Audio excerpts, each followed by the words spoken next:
woodworking is a very long process of learning. Being a carpenter or a woodworker is actually a lifestyle.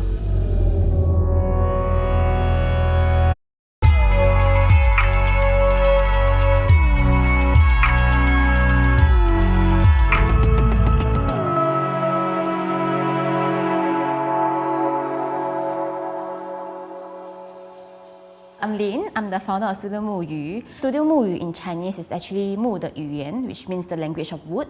So what we do is actually we collect discarded wood pieces from carpenters around Singapore and then we make them into jewellery and bags. What makes me want to pursue woodworking is I want to do something DIY craft. Always on all the DIY blogs, all the crafts, and really want to see what I can do with that.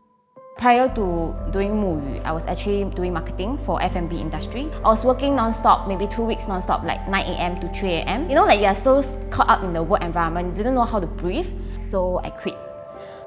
That is when I signed up for a 6-month course in Taiwan to learn from scratch my fundamentals of woodworking. I want to have a PR angle. So what is the best PR angle? Is a girl doing something in a man's world. Every time I come into the studio, I usually give myself at least 15 to 30 minutes to get acquainted with my environment, to the surroundings, and then to also pen down what I want to do for the day.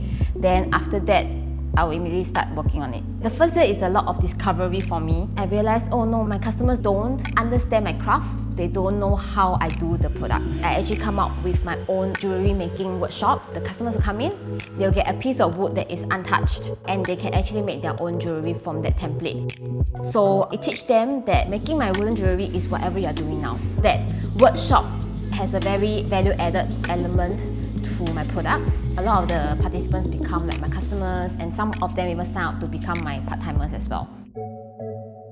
How I keep updated on the trends in the market is to actually firstly talk to the makers community and then see what they're doing. I research a lot on YouTube, what the other people are doing out there, and then I try to make it work for myself.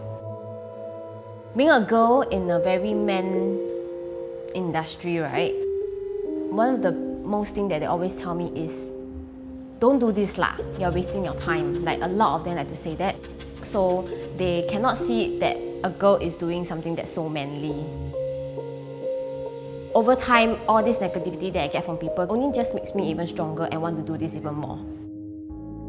My experience in Taiwan, that 6 months has been amazing. In Taiwan, my teachers were very patient with me. I take that back into Singapore when I teach my students.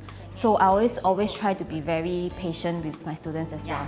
So mine is just demonstrating. Every time I see them creating something out of one piece of wood, I actually feel very happy because they look so happy. Then they're like trying, then they selfie everywhere in the studio, right? The students really enjoy your class and like the things that they make. Every time when they like what they bring home, that's for me is a very good class. The best takeaway that I have from Taiwan is actually you keep learning even when you're older. I met a lot of 50s, 60s, right? So they are so passionate about a craft that they will keep learning 10 years, 20 years down the road. So I really want to bring this spirit and this determination, perseverance of that culture in Taiwan back to Singapore.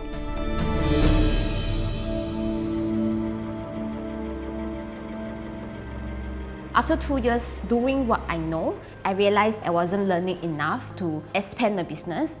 I decided to go back into the industry. So right now I'm doing a freelance digital marketing job.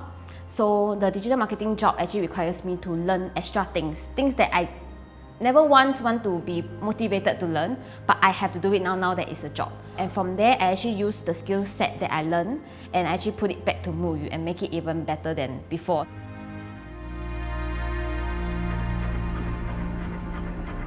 For people who have passion and want to make good in their life, I would think that first you have to be tolerant. You have to be able to take in criticism from people and feedback. Secondly, you have to persevere no matter how hard, how many challenges you faced. And the third one is to really embrace hardships because with help or without help, right? Hardships are gonna come one way or the other. One of the books that inspired me is The Happiness Project by Gretchen Rubin. So there's this specific quote inside that I remember clearly, which is the days are long and the years are short. Which basically it means to cherish every moment you have in a day. If you don't do that, the years will become very short for you and realize that, oh my god, time passed so fast. So by cherishing every moment, every hour, every minute in a day, you actually live fully. If I can summarize my journey into a book, the book title will be The Language of Wood. It is how I communicate my craft to people, making wood accessible, making wood likable, lovable, it's how I tell people, look, this is what I do, this is my language of wood, and I would like to share it with you.